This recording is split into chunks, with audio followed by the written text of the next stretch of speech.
Right. Hello, Patrick. Hello, Matt. Hi. Thank you for joining us. It's a massive pleasure and privilege to have you. Oh, you're I'll just welcome. say a little bit about what I do know about you, and then hopefully find out some more. So Okay. you read English at Cambridge, which for perhaps some of our non-English viewers is pretty decent establishment to educate. You published thrillers, various stories and stuff, novels. You've written a bunch of non-fiction work, so including the Daimonic Reality, which is probably best known for, which I cannot believe is nearly 30 years ago. Next year that will be 30 years old, No, which nor is can I. Nor can I. Yeah. outrageous. It's outrageous. Yeah. The Philosopher's Secret Fire, which is a book that I'm currently working through. I've been panic reading this for the last week and making copious notes about it. It's just absolutely brilliant work, so strongly recommend this. I'm glad you're Um, panicked. you've done work with the BBC. You've written for The Guardian. You've had published articles with the New Statesman, Independent on Sunday. You live in a beautiful little part of Dorset, which I'd love to get to know better. I know Bridport and Charmouth. I think Charmouth's just on the other side, isn't it, in Devon? Yep. It's a Yep. beautiful part of the country. I got a bunch of questions for you, sort of philosophical. It's about the work itself. But just first thing about it is just what impresses me is the sheer expanse of it and depth. And you're sort of bringing Socrates, Plato, Aristotle, Carl Jung, romantic poetry, shamanism, myth. It's so deep, it's full of stories, and that's one of the things that struck me about this wonderful book is just the brilliant stories from all over the place about the little people and so on and so forth. So, I know you travelled in Africa as well in the past. Well, when I was a lad, gap year, that sort Right. of thing. Yeah. And I was Yeah. just curious. It just struck me. I was curious as to whether that influenced some of your further thinking, and did that send you on this daimonic kind of quest, if you like? Well, like all gap years, their purpose is, initiatory. That you become an adult, don't you? You leave Mm, home and venture into the wilderness, and everybody at that time was going east to India and so on. And my pal and me, because he had an aunt in South Africa, we thought we'd travel down to South Africa. And we thought it'd be quite easy. You just go to Morocco, get on a boat, work your passage. You remember that, the romantic myth of working your passage? mm, It turned out to be complete bollocks. You couldn't work your passage on anything.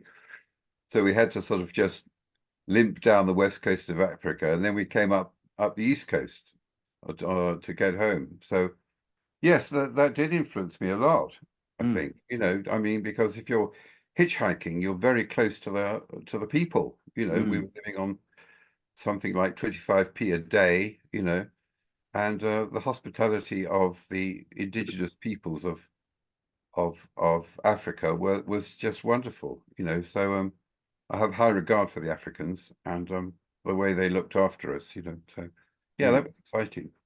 Yeah. Did you pick up any sort of myths or folklore on that journey through Africa? No, absolutely not. No, Mhm. history was too prevalent. There were wars everywhere and so on. I mean, we slept in for instance, a banana plantation run by a Spaniard in what was then Spanish Equatorial Guinea, and lived amongst the migrant workers there, and they were all Ibu from Nigeria who'd had their families slaughtered. So we heard the most horrifying tales, And Wow. similarly, trying to get through Angola, where there was a war, we heard more horrifying tales of slaughter and so on. There was no Mm, time for leisurely research into, other people's cultures. We were mm. literally traveling for our lives, trying to get to South Africa before our money ran out, that sort of thing. So I mean, were you actually in danger? I mean, and did that teach you anything? And um I think we weren't in real danger, no, no. I mean, we were in danger of being ambushed in Angola, but we weren't, so that was okay. right. Um, the only danger I had personally was when a black mamba crawled across my sleeping bag, but fortunately I knew nothing of snakes, so I was rather amused rather than frightened. So Mm, mm, sure. that So, was all so, right. so, Patrick, may I ask how you did sort of initially venture on this journey through sort of daimonic reality and so on and so forth? How did it start? Um, well, partly necessity. The bottom fell out of the fiction market. round about, you know, the early 90s. You know, I'd written 3 novels by that time, Mm, but I was always interested in the supernatural. That was just sort of part of my life. My mother was very interested in supernatural things. My father was very, what you might loosely call psychic, although he preferred not to think of himself as such, being a hard-headed businessman. Um, so it was just part of my background to be interested in the fantastic, in, you know, myths and folklore and supernatural events. mm, And so I think that you know, I would have been toying with the idea of anomalous phenomena for quite a long time. And I think that what really galvanized me was A, the need to write a non-fiction book, and B, my long-term interest in anomalous events, and C, probably the fact that alien abductions became all the rage mm, in the early 90s, late 80s and early 90s.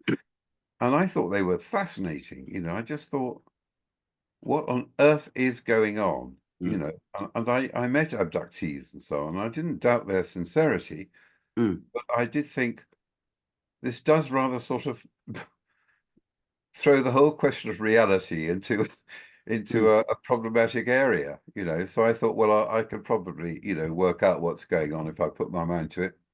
It'll mm, take me a couple of weeks. And anyway, I still haven't worked out what's going on, you know.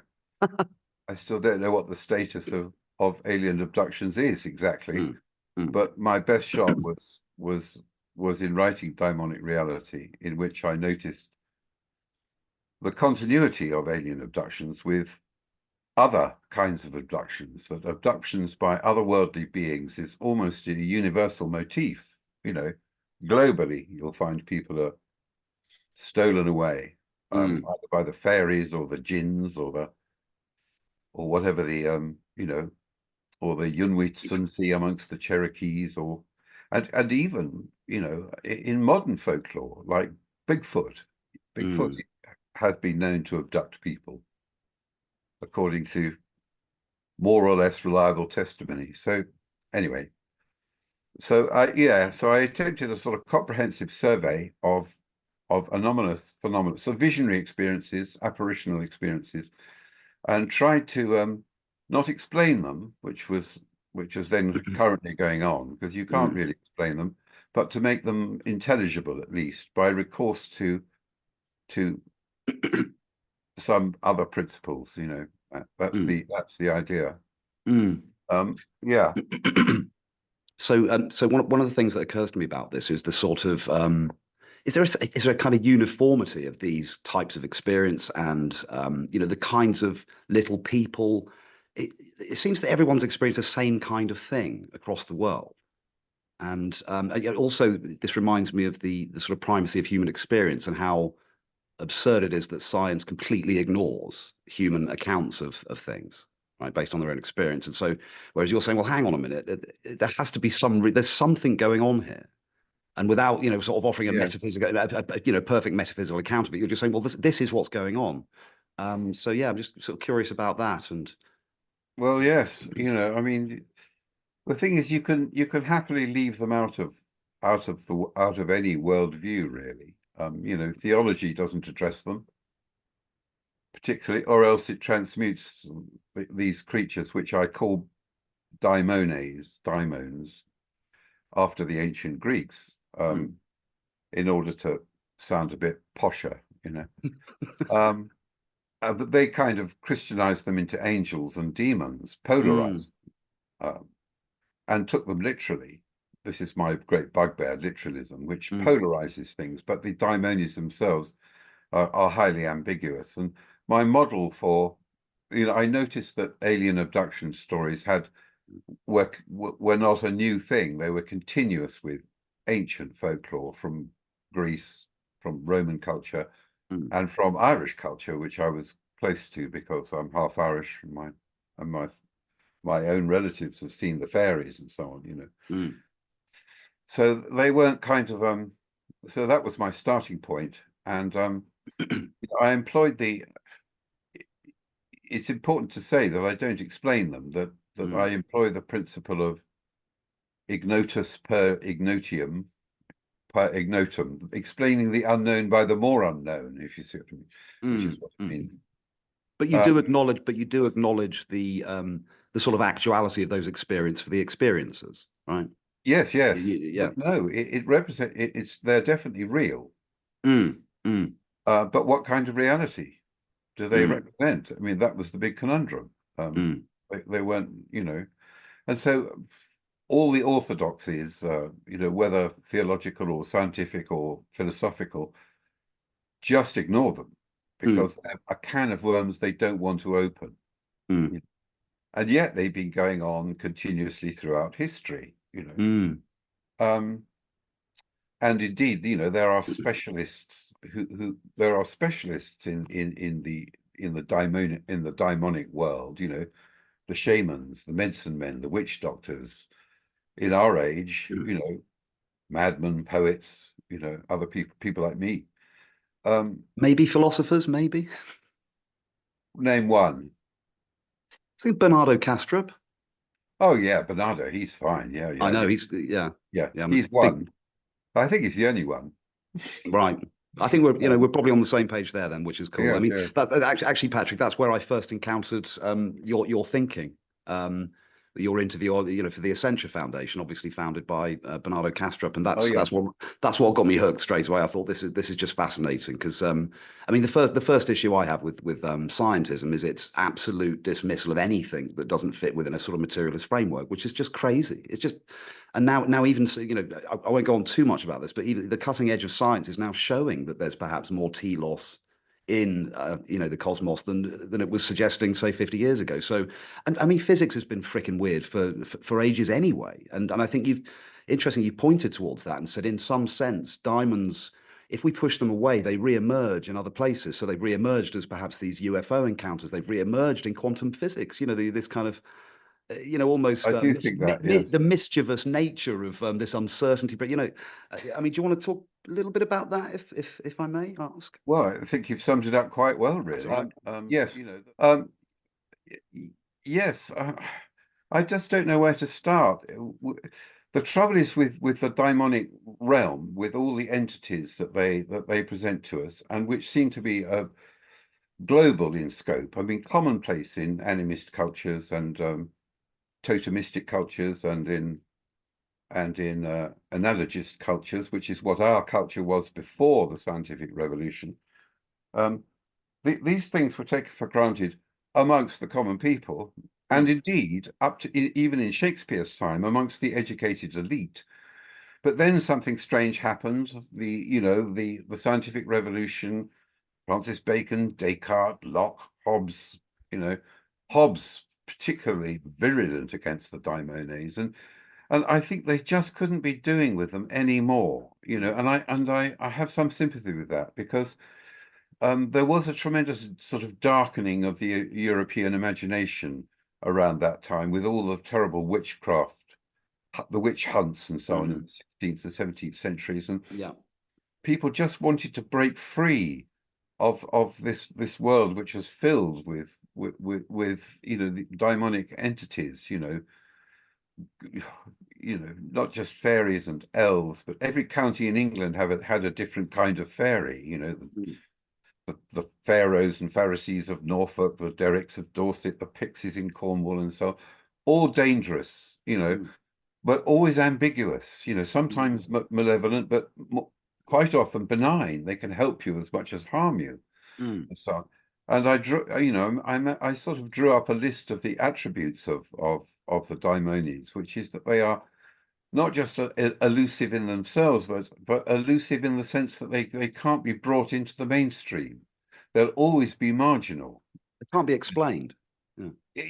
Yes, they can't be explained, and they're always ambiguous, always contradictory, both malign and malevolent, always tricksters. Their worst contradiction from our point of view is that they can be both material and immaterial. And that is something we just can't get our heads around because we've Yeah. come to identify. See, the thing is, they're not literal beings. They're real, but not literal. They're images, and that is impossible for us to grasp because we identify the physical with the literal. Mm, But my contention is the physical world is not literal. mm. Yeah. That imagination is the ground of reality. Yes. You would probably say consciousness or something like that being I don't know what your philosophy is, Matt. Yeah, I'm definitely leaning towards an idealist explanation because it seems more parsimonious. But I'm not necessarily a flag waving idealist, but it looks just more. You said a better explanation. There's certainly than physicalism, and panpsychism comes with its own issues. But yeah, I'm probably an idealist. Yeah, Yes, yeah, yes, and perhaps that's where the overlap is in some sense because idealism acknowledges the primalcy of experience and indeed suggests that that's perhaps all there is, right? And so, if I see a pixie in the kitchen, that pixie's there, right? Whether other people can see it or not, it's still part of my experience of the world, and it means something. And I think that's what you're perhaps talking about. yes, yes, exactly. Yes. Where was I? Yeah, sorry about that. Yeah, I think we touched on literalism, and that's something that you have a bit of a bugbear about. This journey we've gone on, and it potentially even possibly trace as far back as Aristotle, because he left out some of the teachings of Plato, didn't he? And perhaps if you could talk about how you've brought Greek philosophy into this work, because that would obviously be of interest to our members being philosophers. That would be Oh, cool. right. Yes. Yeah. Well, no, my philosophy is extremely shallow and sketchy. I only read the bits of Plato that I liked, Mm. Timaeus, Same here. Phaedrus. I did read the Republic, but quite a lot of Mm. it I found quite boring. Um, um, I was more interested in the way Platonism was developed, 1,000 years later by Plotinus Mm. and Iamblichus and who else? Plutarch, yeah, Proclus. Yeah. And they're very on board. And I was especially taken with Plotinus's notion that the entire cosmos is built on, organized by soul. Mm. This chimed very well with my notion that which was a development of Plato's notion of the soul of the world, which is woven through the cosmos after the demiurge has created everything. And I immediately saw that the soul of the world was sort of congruent with um, Jung's collective unconscious. He was the big influence in my life. You see, my background, I have no philosophical training at all, and I find all philosophy difficult to read. I don't like abstractions and so on. But when you get someone like Jung, who was pretty well versed in philosophy, but it seemed to me he was dealing with the real nuts and bolts of the human psyche, Mm. And his model of the psyche was one that appealed to me. There are others, but his seemed to me the deepest, the most full of potential and indeed the most imaginative. But I could see that just as the daimons live in the soul of the world, so his own archetypes inhabit the collective unconscious. And for me, the bridge between them was the romantic idea of imagination, which I was already familiar with through reading Romantic poets, and to some extent a smattering of the German Romantic thinkers. Like I read some Schelling early on and some Schiller, and gave up on Fichte. But so then I saw a chain, a continuity. The idea of the soul of the world was developed by the Neoplatonists. It then went underground until it was rediscovered at the Renaissance by Ficino, who was so enamored of their notion of an ensouled universe, and that imagination, being the chief faculty of the soul, was therefore the most important thing. Mm. That in Florence, Ficino held sway in his little academy in imitation of Plato's, and when I read about that from the writers at the Courtauld Institute and so on, not the Courtauld, what's the other one? Doesn't matter. Um, I could see at once that this was where the Romantics got a lot of their ideas from. They got it from the Renaissance. Coleridge, in particular, was extremely well read and had read Jacob Boehme, who was a late Renaissance figure, who also thought that imagination was the ground of reality, and so it all began to make sense, and I began to see dimly that there was an esoteric tradition, not well publicized, not mainstream particularly, Mm, in which imagination, instead of, for example, reason, was the chief faculty of the soul. Indeed, I use the words soul and imagination almost interchangeably. Um, a, a tradition which just burst through occasionally into the mainstream, as it did in Alexandria in the 2nd and 3rd centuries AD, as it did in Florence during the Renaissance, as it did in Germany and in England during the Romantic period, and then was revived again, reinvented by Jung and by my own favorite mentor, W.B. Yeats, who was in that golden chain, as the alchemists called it. mm. And so that's sort of the schema, So I put those things together and wrote my book, The Philosopher's Fire. The title, of course, is drawn from alchemy, and alchemy was my great initiation into the other world, into another way of thinking, which completely turned upside down my modern scientific naturalistic worldview. Mm. Um, yeah, I think that's probably all irrelevant to what you asked me, Matt. No, not at all. This is absolutely fantastic. This is precisely what I want to hear. This is because I'm curious. I mean, you touched on this in Philosopher's Fire, where you talked about the way that this, the other world was sort of located inside us, inside our sort of subconscious, if you like. But actually, the likes of Jung are suggesting, well, no, there's an objectivity here. This is beyond the individual. It's a place that we can visit, Yes. whether through dreams or initiatory ceremonies and so on and so forth. And that's what I'm extra. I think philosophy should be interested in this kind of stuff because I mean, as you said earlier, that if you leave out the big chunks of actual human visceral experience, you're not doing well, where's the love of wisdom in that? And Yes. so Yes. I like to think I don't. I mean, I'm optimistic generally in the main, and I think that we're on a journey of some sort of awakening at the moment, and I'm seeing it in science, I'm seeing it in philosophy. There's a I mean, there's a growing movement around the Hermetic idealism. There's a friend of mine, Stephen Wallard, runs a group online of which I'm a member, and we're looking through the Hermetic principles and trying to sort of map them into a modern scientific or philosophical worldview, and it's interesting stuff. Very Um, interesting. Yes, that's very yeah. interesting. But of the sort of major kind of points at which the imaginative tradition breaks into the mainstream, all those people in that tradition were happy with the daimonics. Mm, They were romantic poets were quite happy with fairies, just as the Neoplatonists were happy with daimons. mm, Jung, famously, I mean, well, his Red Book revealed that he was talking to daimons the whole time. I mm, mean, he had an amazing relationship with daimonic powers. mm. Didn't And Socrates had one that famously went silent when he was yes, offered the hemlock, didn't it? And I think that was his yes, signal yes. to say, "No, I'm just going to take the hemlock." He didn't say no, which is what his daimon always said. Yes. Mm, Um, so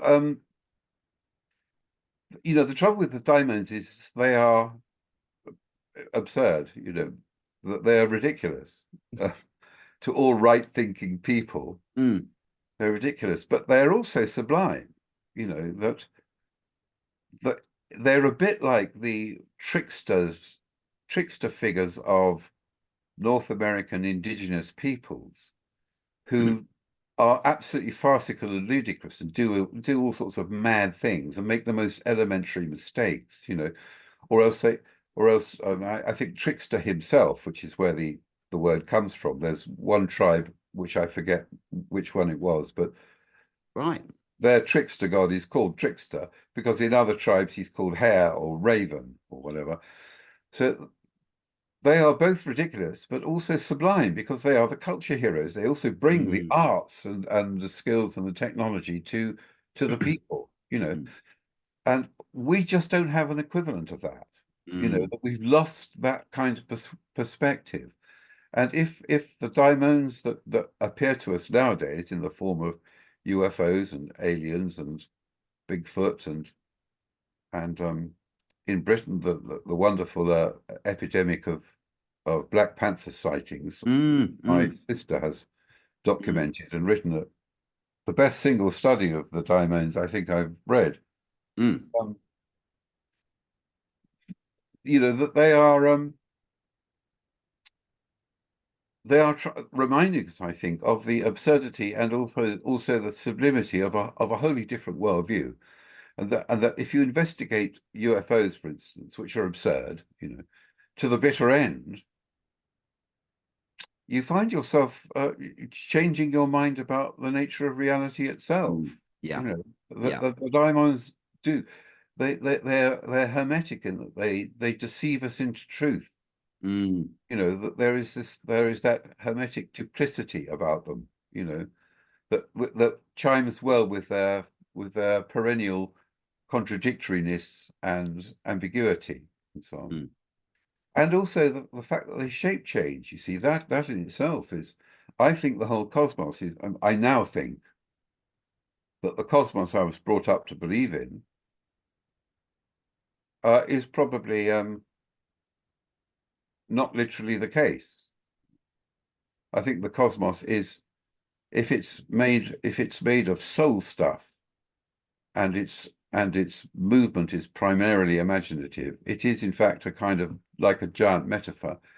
And daimonically, it shapeshifts. This is a tremendous feature of the daimonies. Mm. And so I think we get the cosmos that we deserve, that we get a cosmos that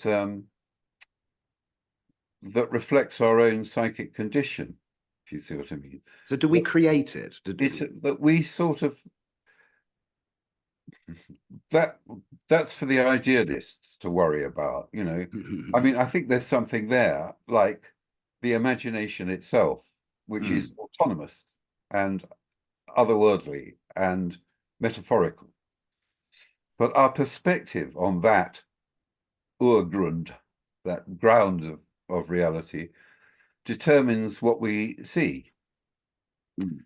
So I have no hesitation.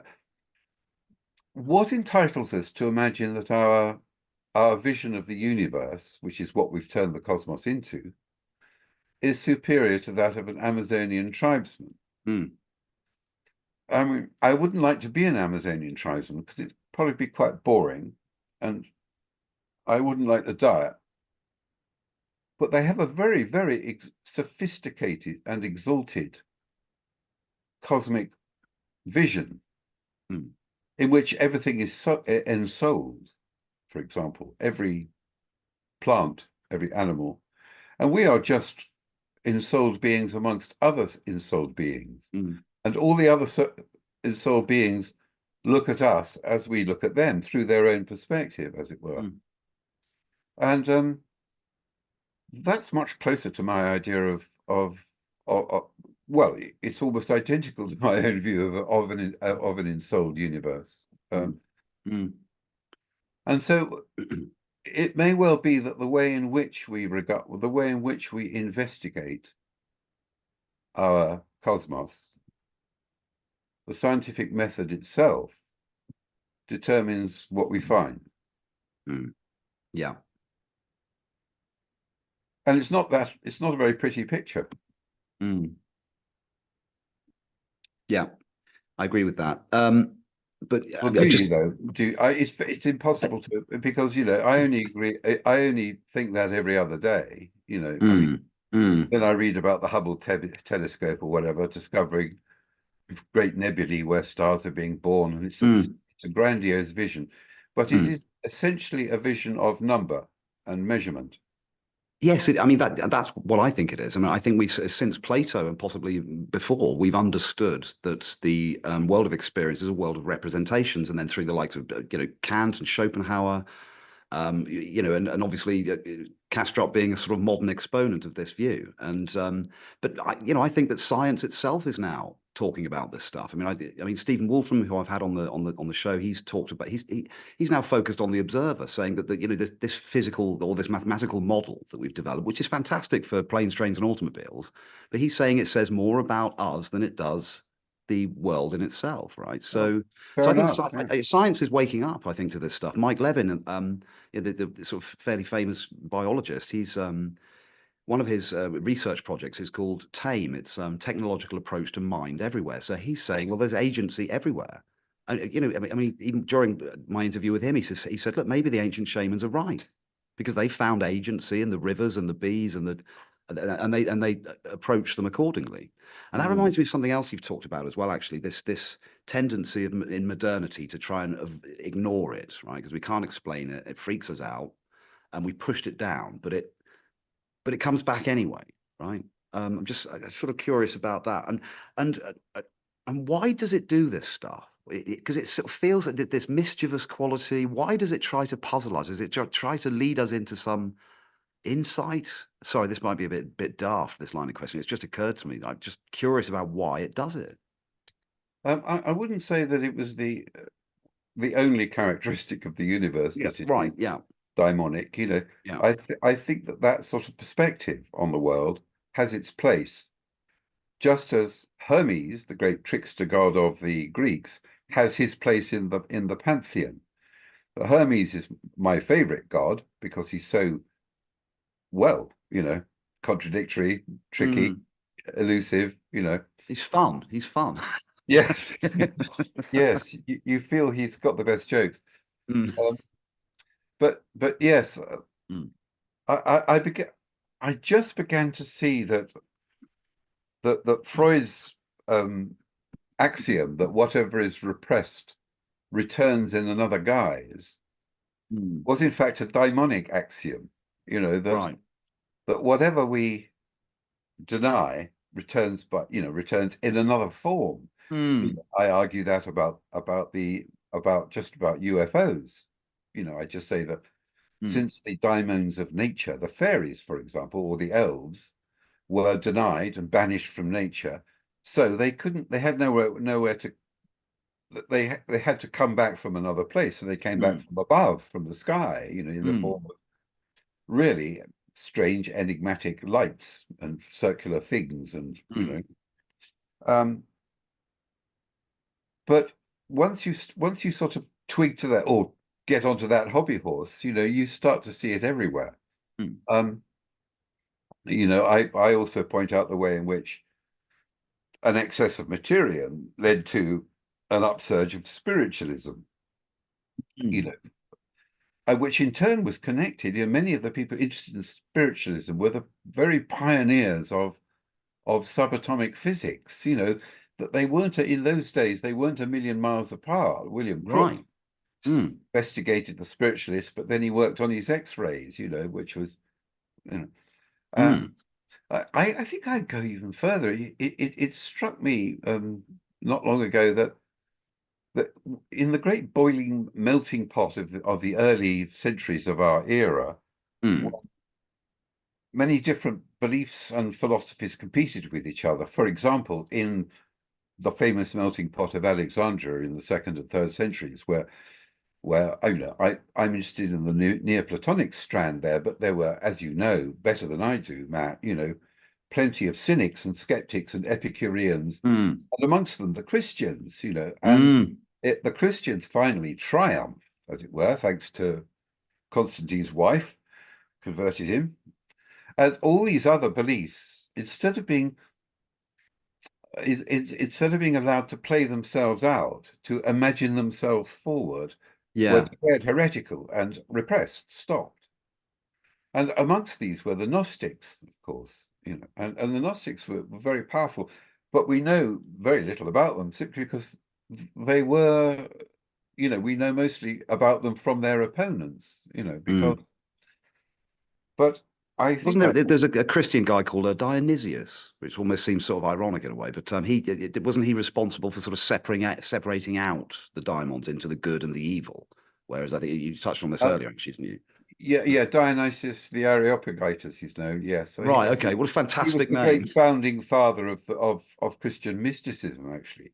Right. Because Okay. I mean, he's a very profound writer, but he writes about the affirmative way and the negative way. The Okay. negative way being the dark abyss of God, in which nothing could be predicated of the Creator at all, and you enter the darkness, or else the affirmative way, which is sort of more the Aquinian way of affirming everything in creation as Mm, a pathway to God, and so on. right.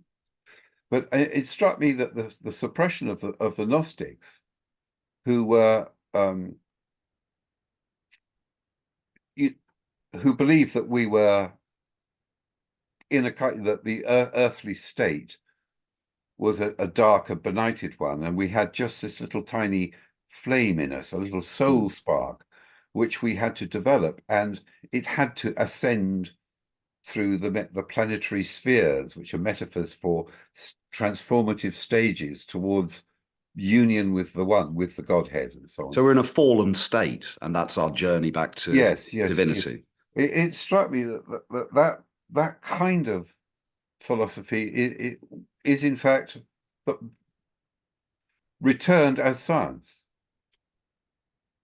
I think that science is but whereas Gnosticism was a psychic, spiritual, inward, mythic quest, science literalized all that into,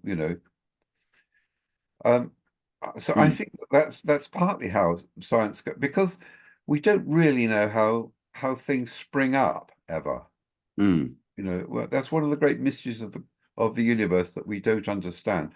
I think fashion is underrated, for instance. okay. People have crazes for things suddenly. Mm, They're mm, seized by it and they sweep across sometimes whole continents mm, and they disappear. But in the case of science, you can say how it arose. You can go back to the Renaissance. You can go back even further to the medieval scholastics and so on. But I have a strong suspicion that psychically, if I were analyzing it in a Freudian way, it was the repressed Gnosticism that is returning in another guise, right. and that it is a search for ultimate truth, but Mm, a literal one through experiment, measurement, number, mm. Well, I suppose rather it than rather than an inward transformative process. mm. This might be just pure fancy on my part, but Well, I sense something of that kind. well, I think if this idea, because didn't Jung talk about the idea that some of this stuff is actually at the ground of reality, and again he introduced the idea that there can be a certain objectivity about some of these images which seem to repeat themselves, the archetypes and so on and so forth. So there does seem to be a consistency across all of these different daimonic experiences, right? So Well, he did think that reality was primarily psychic, yeah, right, yeah, and which really means just soul. yeah, and so I guess what I'm saying is I think if that is the case, and it just sort of seems almost unavoidable in some sense, given the continued experience, it just we can't escape it. So it will just keep emerging in some Yes, culture yes, or yeah. And so again, so these crazes that's right. I mean, I think spiritualism it came from the Americas, didn't it? I think sort of yes, yes. 1800s or something. And the absolute explosion 1848. of Yes, yes, absolute yes. explosion of interest in that, That's right. which then came here, of course. So Yes, you've got this sort of individual relationship with these daimons, and Bernardo's talked about this, and sort of whether allow it to sort of almost dictate to you, you know. And well, it didn't was Oh it no, that's a special case he's talking right? about there, the special case of the personal daimon in the Socratic sense Yeah. of having a personal daimon attached to you. Mm. And But is that because of an engagement with that deeper grounding in sort of the otherworldly reality? no, I think it is. I would probably say that it's the case with everybody has a personal daimon. Right. I get that from the myth of in the Republic. Plato says it spells it out quite clearly for us all that we're Mm. assigned that we choose a life and we're assigned a daimon to, as it were, enforce that life or to encourage us, to guide us and protect us while we live the life we have chosen before we're born. Mm. Um, though it was one of the things that led me to write my book about the soul, The Complete Guide to the Soul. Mm. A laughable title, of course, but um, Ambitious. over ambitious. Yes, not chosen by me. Um, Right.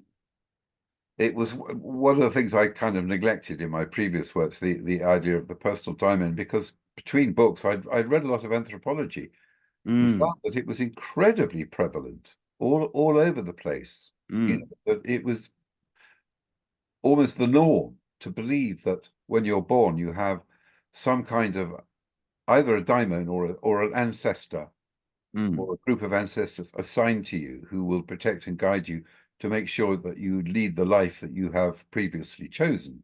Mm. And now Um, we have guardian angels, you know. well, that's where the guardian angel comes from, of course. It Mm. comes from the personal daimon, which was translated by the Romans as genius. So, That's right, yeah. so we're not geniuses; we have a Mm. genius. Mm. Yeah, and on your birthday, you toasted your genius, and celebrated it because it was the the creature attached to you that guided your life and unfolded it, Mm. or helped you to unfold it. But I think we're just mostly unaware of our personal daimons. But people of a sort of shamanic temperament are directly aware of their own daimons, and Jung was one. Mm. His daimon appeared to him as Philemon, a man who flew through the air, landed. He had horns, and he was holding a bunch of keys, one of them poised to unlock something. Well, we know what. Unlock Jung's own psyche is what it was. And he said that, he used to walk in the garden with Philemon and talk to him. Philemon taught him things like the way in which he thought he had thoughts, but he didn't have thoughts, that thoughts are like birds in the sky or animals in the forest, that Mm. they exist Mm. quite independently of him and so on. Mm. You know, Mm. That's interesting, yeah. he's very eloquent about the personal daimon. Um, and Yeats, who I mentioned before, also was very aware of his personal daimon, Mm. and both Jung and Yeats are, write very movingly about it, how it drives you to fulfill something, some telos, some aim, some goal.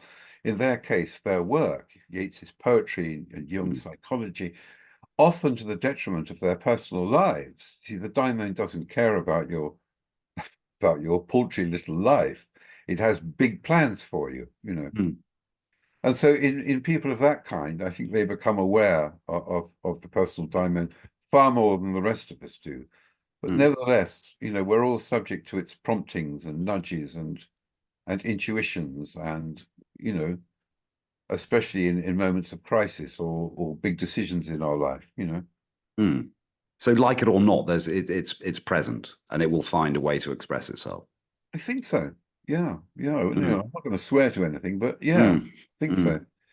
Mm. You see, I sort of when I read about it, I thought it seemed true to my own life, and Mm. then when I found that it was very, very widespread amongst Mm. Mm. amongst traditional cultures, I thought, well, this has to be looked into. So I Mm. wrote a long chapter about the personal diamond in my soul book. Mm. I was prompted to by James Hillman, who is I'm a big fan of him.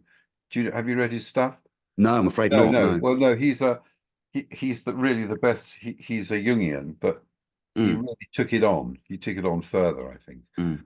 And for James Hillman, guess what? He thought that the ground of reality was imagination. Mm. He adopted the romantic view.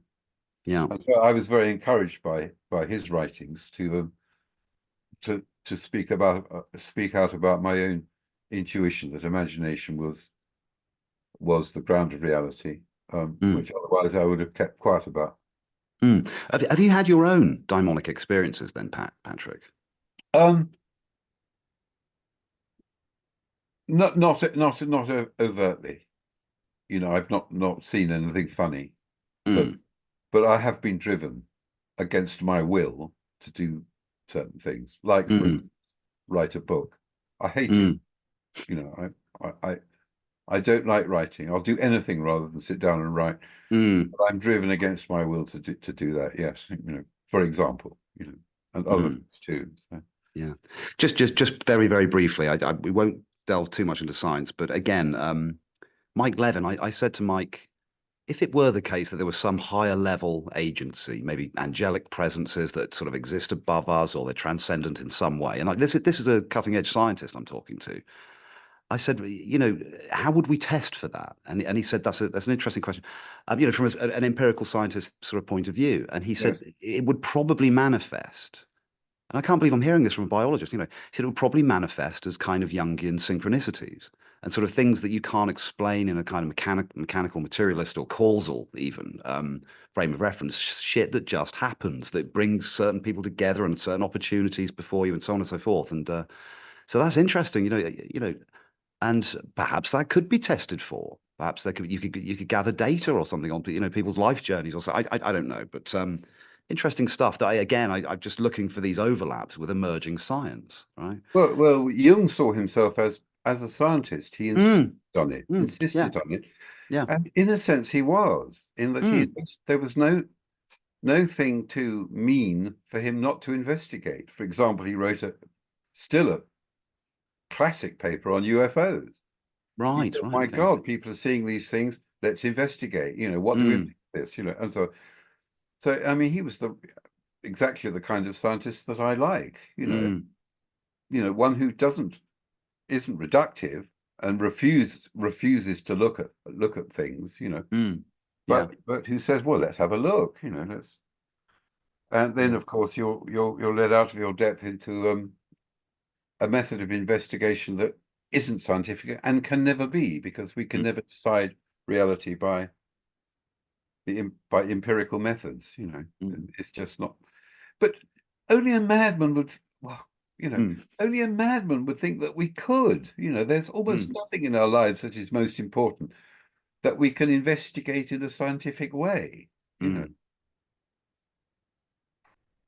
I mean, empirical science in psychology really hasn't done very much. mm, I think neuroscience is a tremendous red herring as well. I mean, mm. Yeah, the idea because that they can sort of explain mental or maybe spiritual states with well, even brain. quite ordinary states. I mean, just the way our minds move at the speed of light all the time between, thinking about death and boiling an egg, Mm, in a twinkling of an eye. I mean, yeah. well, I mean, I may well be wrong about that. I'm sure the neuroscientists know what they're doing, but really, I don't see that, you know, the idea that the brain generates consciousness seems to me Mm. just a dead dark. It seems absolutely nonsense. I mean, you're It talking about does, yeah. neuroscience, and possibly another kind of scientific ally of your outlook would be someone like Donald Hoffman. I don't know whether you've encountered his work, but he's saying that Yeah, consciousness is fundamental, and now he's developing it. He's mathematicizing it as well. I mean, good luck with that. Yeah. but there's a bunch of physicists saying, look, space-time is just a model. It's just a map. It's not the territory. And actually, as you pointed out earlier, stuff ain't like it seems, right? And and science is getting to grips with that now. So so it's happening in neuroscience, happening in biology, certainly happening in philosophy. And I think Good, people like good. yourself Yeah. are part of that journey. I think you've popularized some of these insights, and that's been extremely helpful. But Um, it's the common experience of it's why the mm, humanities, for instance, will always be more important than the sciences, yes, which yeah. has been completely forgotten. The Mm, humanities deal with human beings as a whole, the human mm, condition. yeah. But nearly all my knowledge has come from reading fiction, Yeah. plays, novels, Yeah, and myths, there's more drama. truth. There's more truth in fiction, isn't there? Well, it's more useful for a start Mm, to know yeah. what people are like, what the world is like, how it works. Mm. But yes, So, but hearing about the size of a quark, you know, 10 to the minus 86 or whatever, yeah. is not going to help me or Mm, do anything for me. yeah. And it is not in the end going to, I think, describe reality. No. No. With all this neuroscience, they haven't even given us the flavor of, garlic. They can't explain or the color of red. This is what Donald says, that they can't give you any specific sort of experience and give you a model that says this is why it's happening. And I don't think they ever can. I think that's the problem with the hard problem, is that it's just insoluble in terms of any kind of physicalist, paradigm. But we touched on something there. Yeah, It's you've not a talked. problem, that's why it's a mystery. Yeah. Perhaps that's it. Yeah. And There are mysteries, and they're not problems that we can solve. They're mm, mysteries we enter into and are transformed by. yes, yeah, exactly. We touched on the importance of myth, right, and this idea that you find more truth in metaphor, if you like. So, could you talk about the importance of myth and what it means, and why are there these recurring themes, and where does it come from? If I may. Yeah, well, nobody knows where myths come from because they're not authored narratives. Mm, They always were. The once upon a time device is operative not just in fairy tales but in myths. That it mm, points to the fact that they didn't start in time and they don't end in time. That they are timeless stories. And I don't know if we've had any new myths really mm. since. Well, we do. We live in myth. Actually, everything is myth. Okay. They are the true stories of the soul. Um, Imagination generates them. Imagination is itself an abstract term, and so I don't really like it. I don't like any abstractions. I like concrete things. Mm. But for the sake of argument, imagination generates these narratives just as it generates the daimons and the gods.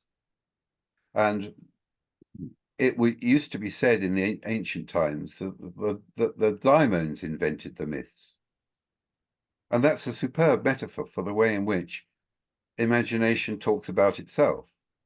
The daimons, Mm, which are themselves imaginative entities, make up the stories which describe themselves, as it were, mm, and the gods. And mm. and that is that's kind of an alchemical insight in which, oh well, I know I won't start on alchemy, but it's the idea that imagination distills itself out of itself and returns to itself in a transformed state, and that is what we do in life. Our life is not simply biological growth, it's a Mm, series of transformations. And that's why I think initiation is the most important thing in life, not education, although education is sometimes by mistake initiatory.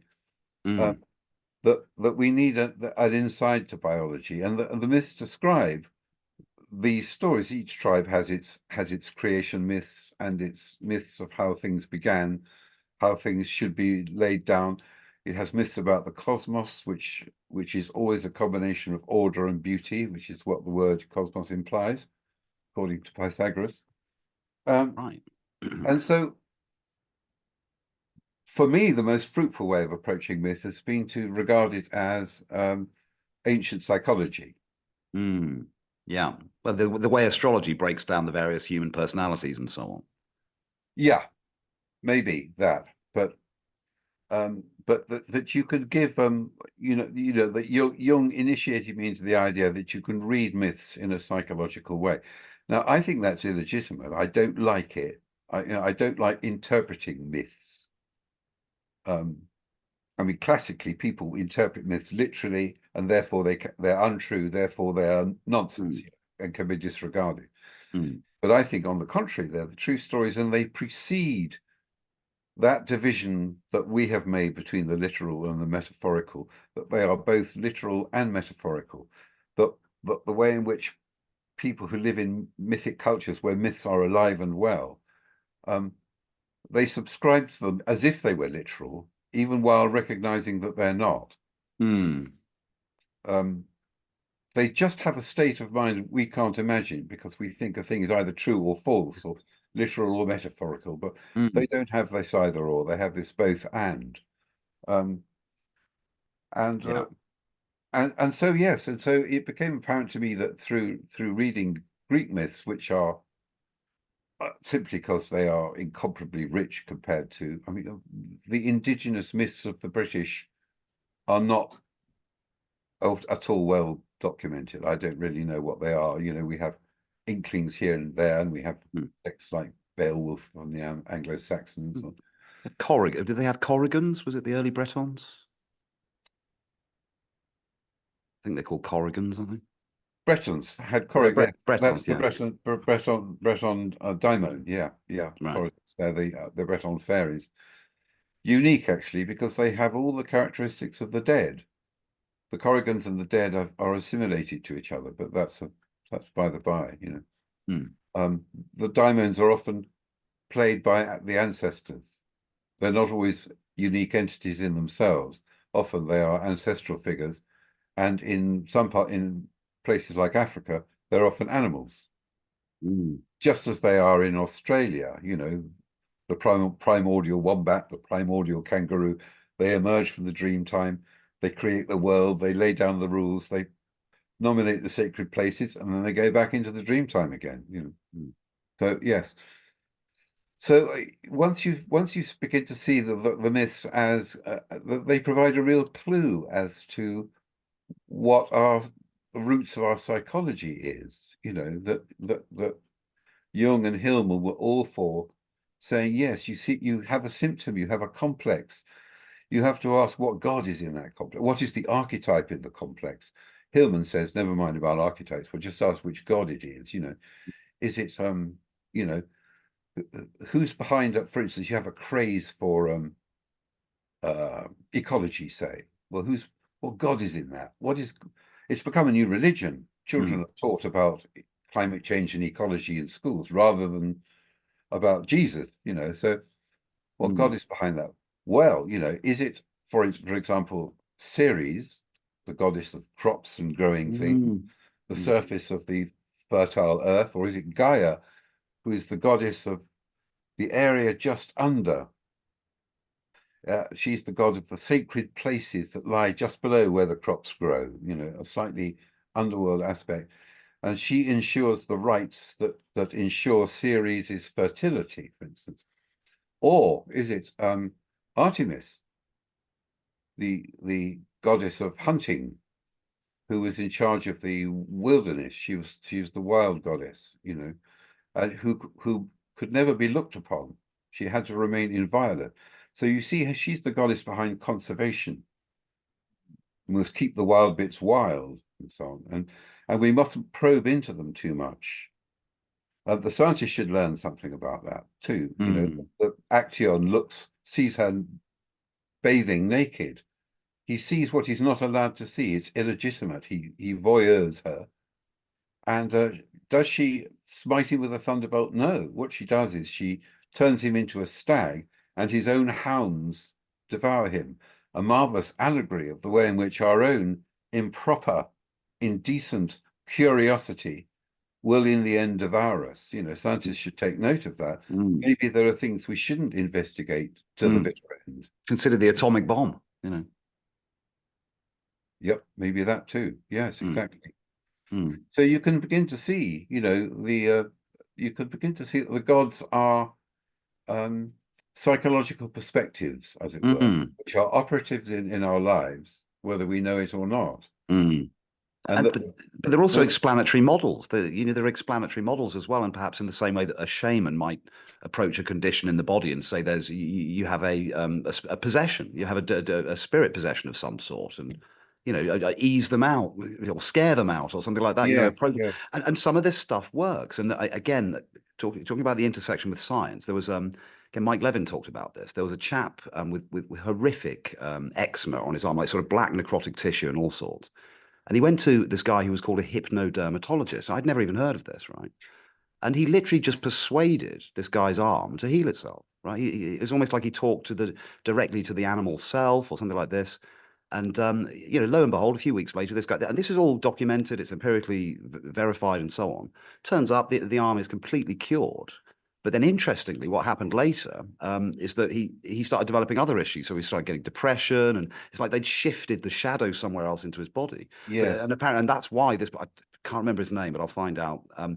He gave up hypnodermatology and became a psychologist and said, actually, no, we've got to fix minds. You know, we have to fix minds. And so, but it just shows that there's something here that you can reason with.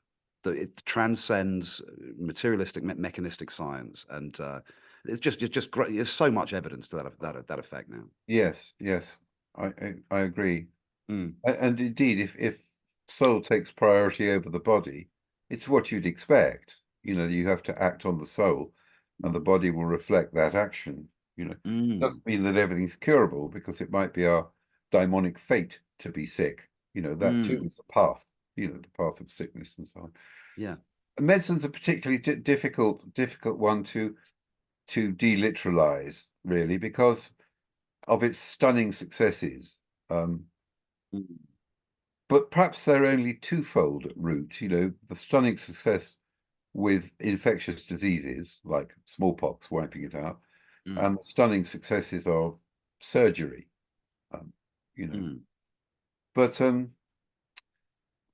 we're completely mesmerized. It's one of the things that we can hold up and say we are more advanced and better than every other culture in the past or every other culture on Earth, mm, because we've had these magnificent mm, achievements.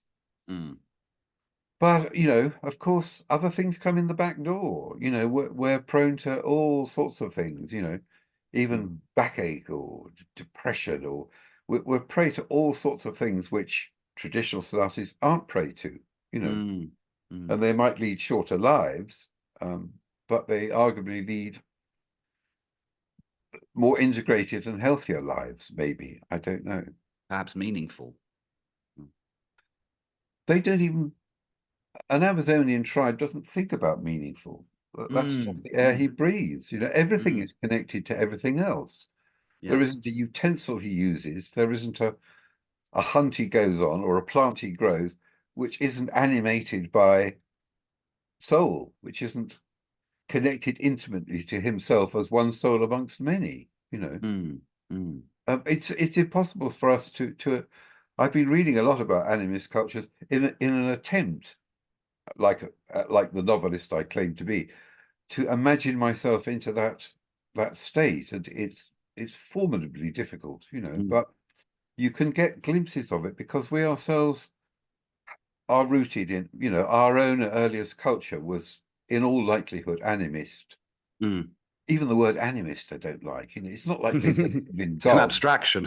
You know, we have beliefs. They don't have beliefs. Mm, They have a yeah. cosmos which is self-evidently this Mm. way, you know. What, Patrick, what about psychedelics? Are they potentially a I mean, way to? that's a jump. Uh, yeah, it's a bit. But I'm just wondering because obviously quite a lot of these traditional cultures and shamanism does include a certain amount of medicine usage and fungus and things like this. So, but you know, can that sort of dislodge us from an enculturated view, such that we potentially could enter into? I mean, this kind of anthropology now, isn't it? Could you do some of their rituals? You know, you've got the ayahuasca rituals that go on in South America, this kind of stuff. Any views on that? Um, when it comes to recovering, you know, a healthier vision of the cosmos, let's say, you know, I'd be more in favor of music, dancing, fasting, praying, vision questing. There are many, many ways of doing it. Mm, mm, The drugs are a very powerful one and a good one. Well, uh, obviously, you know, completely commonplace in South America. At mm, least 80 kinds of hallucinogens discovered there. right. Yes, uh, I do think I have a problem with psychedelics. I think that they are. I mean, so many people attest to the fact that they take them and go, "Blimey, now Mm, I've seen mm, reality, and it's not a mm, bit yeah, like what I thought yeah, it was." You know. yeah. It Uh, converts materialists into mystics almost well, yes, overnight. You know, yes, it people does. come back and say, "Yep, I believe in God. I believe in the other world," and it's and also, Mm. of course, for mental health and so on as well. It seems to be there's some massive progress in terms of sort of magic mushroom usage and so on to get people back into health. And so, I know that's underway. I've seen people talk about that.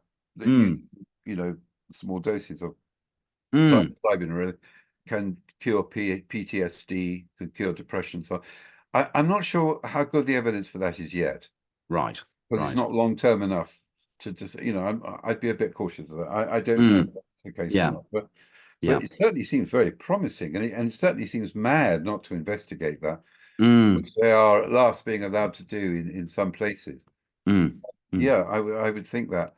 I think perhaps I think perhaps my slight hesitation over psychedelics stems from my own experience with LSD, in which I mistakenly took 10 times the prescribed Oh, dose. oh my Um, God. I took it with a friend of mine who was a scientist, so I left all the details to him, and Mm, he'd got some sort of original Albert Hoffman white lightning or something, some tremendous Californian thing. crikey. Right. And he got we took a milligram instead of 100 micrograms. We took Mm, 1,000 micrograms. So and it had quite a stunning effect on me. But mm, it did blow my mind. I was in quite a mm, bad way for about a year afterwards, in that mm. I was sort of blown apart, rather. I went to a spiritual healer, actually, and she said, "Oh, I don't know what happened to you, but your aura is completely blown to bits." And I thought that's exactly what it feels like. It feels like Mm, my aura, my protective shield was just in tatters. mm, Anything could come in. mm. But Did you experience a kind of ego destruction? I mean, did you go to a place where you couldn't remember your own name and things like this? no, I didn't. I So you didn't. could always, there was always an anchor with Patrick, if you like, you know. Barely. I mean, Right. the thing is that I bottled it. I didn't at the height of the trip, when my mind was expanding, as is traditional, to the far reaches of the universe. I thought I'll never get back if I go here. And Mm, I probably should have gone on, mm, and mm. experienced that death. That's But interesting. I was frightened of going mad. That's totally understandable. Terence McKenna talks about I traveling through fought the back. yeah, McKenna talks about traveling through the chrysanthemum. He sort of that was his visualization for this Right. interface between perhaps an egoed um, imagination and one without. And he went through and sort of described. But then there's some of these DMT experiences are fascinating because people are coming back describing quite consistent encounters. They're encountering otherworldly beings, and they do similar things to everybody and take them on journeys and sort Yes. of give revelationary sort of stuff about the true nature of reality. And it's just and there's some they're doing sort of long-term trips now. So they're literally putting people on DMT drips for about a few days at a time. Doing it somewhere in England, actually, one of the universities. Yes. And some of those accounts are absolutely fascinating. And Yes, I'm sure. is this a way of peering into the foundational sort of grounding of imagination? I think it quite possibly is, but I think my diffidence about it, if that's the right word, is that I'm not sure that I've seen in people and I've met several people who have been done many ayahuasca rituals, for instance, Mm, or done a lot of DMT, for instance, or done quite a lot of psilocybin. I don't see a marked improvement in their lives. right. I just, in fact, some of them seem quite shook to me. Well, Mm, sorry, it's an mm, Irish word. It means, they seem a bit shaky somehow. I mean, yeah. I can't see that their lives have. It's not like the near-death experiences, Mm, who often mm, come back, and their lives are changed for the better, and they, mm, for instance, start doing more good in the world, mm, and they seem calmer and more detached in the best possible way, and more positive, and it seems mm, to have a holy, benign influence on them. But mm, I'm not sure that I've seen that in people who've done the drugs, and that puzzles me. mm, That puzzles mm. me. And I Yeah. don't quite know why they go on doing it. Yeah, For me, Alan Watts famously said, once you've made the call, you can hang up the yes, phone, I sort of feel Yeah. that. I mean, Yeah. when I took LSD, I took it 3 times actually, but really the first was enough. A, because it was a Mm, bit, but B, mm, I thought, oh, I see. Yeah, I've got it now, and it's exactly as mm. I thought actually, but better. Mm, I kind of thought yes, and I didn't sort of think I must go on taking it. I mm, just thought, no, I must just get my act together and mm. and I Yeah. put in the hard yards, as it were. Mm. Yeah. which there are no shortcuts to. Ethical Mm, transformation, being a better person. mm, Oh God, ego destruction and all mm, that. It's just difficult, and I don't think there are shortcuts.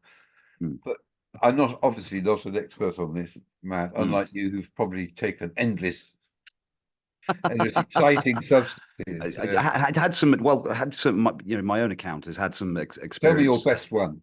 early on in life. Similar sort of story. Did LSD when I was about 17. I don't think I was prepared for it at all. I did experience what I would call sort of ego destruction. I couldn't remember my own name for a while. I was in a kind of strange space where I could only see my friends' faces, and then unfamiliar faces were appearing, that which freaked everybody out. We were being followed by kind of white pajamaed ninjas, and everybody could see them. And there were these four-legged insects everywhere. I call them light bugs. So yeah, it was an absolutely insane experience. But I mean, but again, I haven't really bothered with that stuff since. It showed me, and one of the things it just showed to me was that the mind isn't just a tactical device for managing your daily affairs. It's a world unto itself, right? And so, I mean, I've always also had sort of lucid dreaming experiences, which, I mean, dreaming used to be extremely important to me. I don't seem to remember them anymore.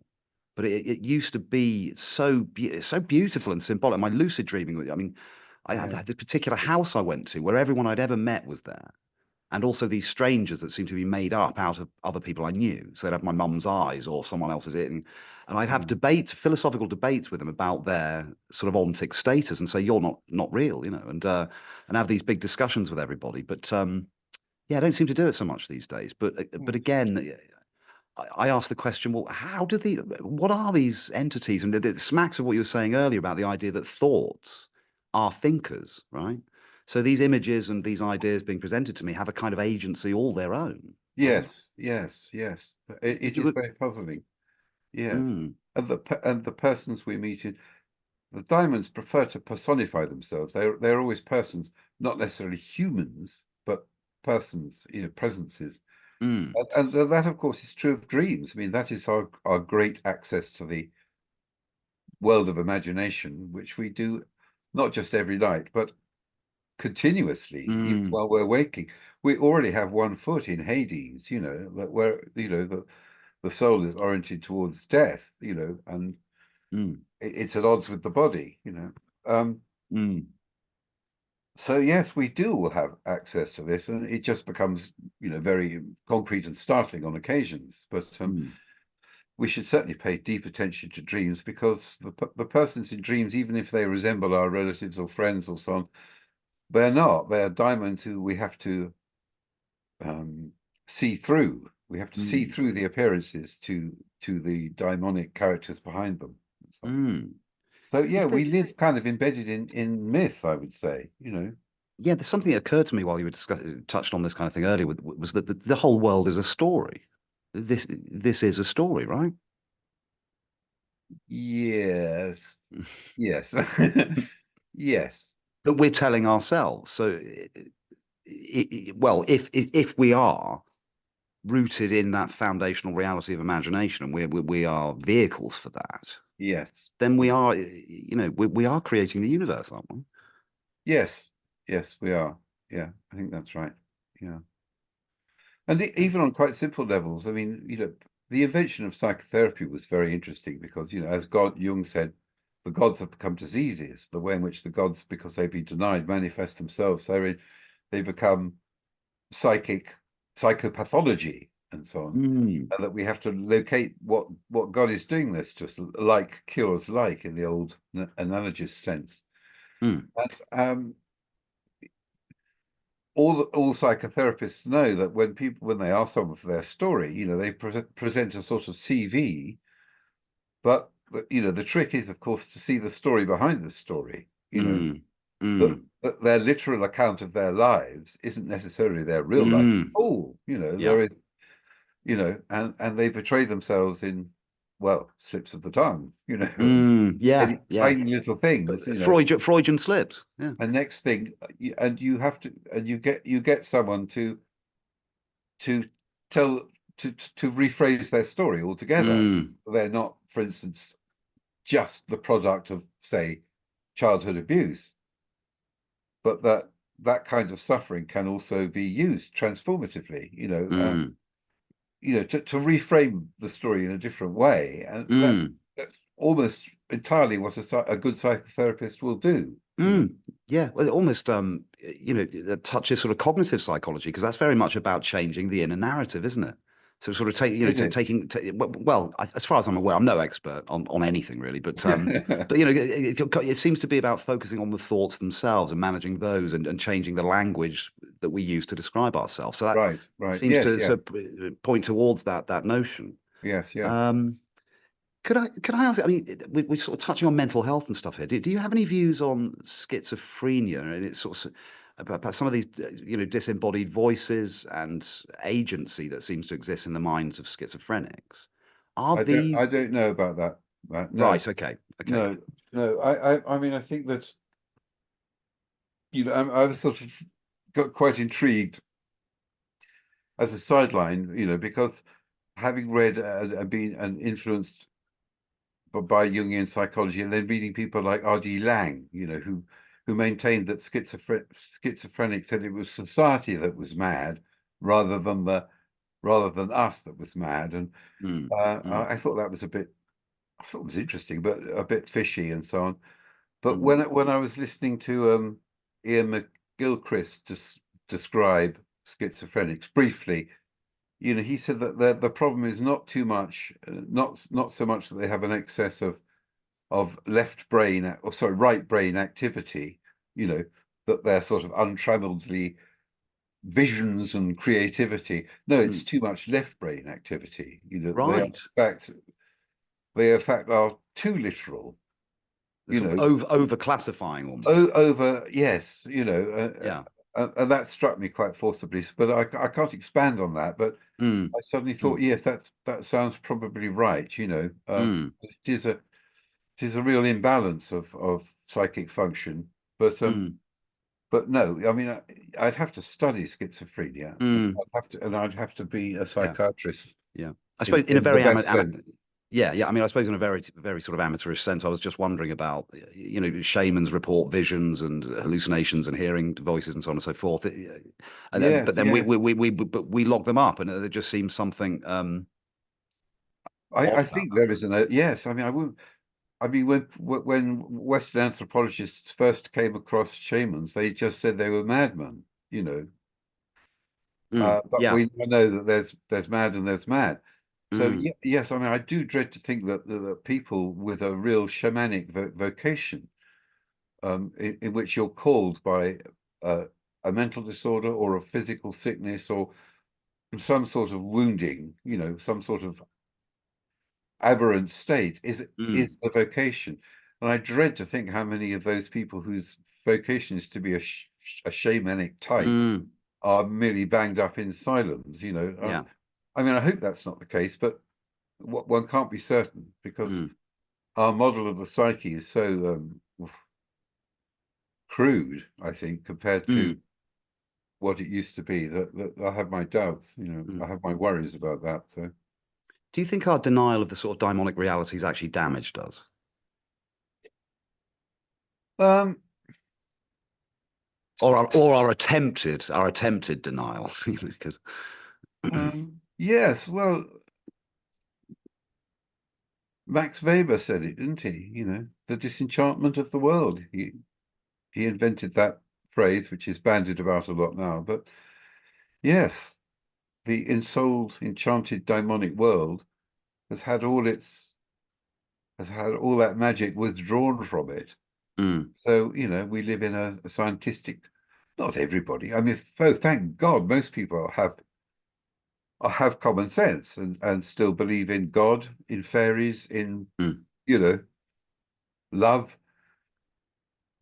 acts of mm, kindness and lead rich, full lives, hopefully. mm, But just the official worldview in which we're asked to subscribe to seems to be just very impoverished mm. compared to previous older worldviews. Mm, yeah. Some people refer to it almost as is it the meaning crisis? So there's a philosopher called John Yes, Vervaeke that. yes, that's it. Yes, Viveki, he goes on Mm, about that. Yes, yeah. well, I don't know about that because my own life is absolutely stuffed with meaning. But I believe the people who say that um that people's lives are empty. Jung thought that. He thought we were estranged from nature, Mm, alienated from each other, and that was the biggest single cause of psychic distress. mm, That his yeah. patients came to him and they said, "My life is meaningless," and they were all wealthy, well-to-do people by and large. They had everything, and they said, "I'm not happy. I'm miserable. I'm anxious. I'm depressed. I don't know why." Mm. So even our powerful, even our kings are miserable. Which suggests Well, yeah. we've gone wrong somewhere. Um, Kings are not a good example because they're all bound to be miserable. What a terrible job. But but yes.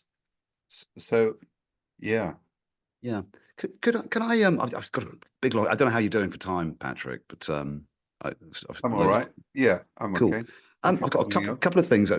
So I was wondering if you have any views on Tolkien, and because you touched on this idea earlier that the British Isles doesn't seem to have much in the way of sort of folklore, and we've kind of lost our connection with it somehow.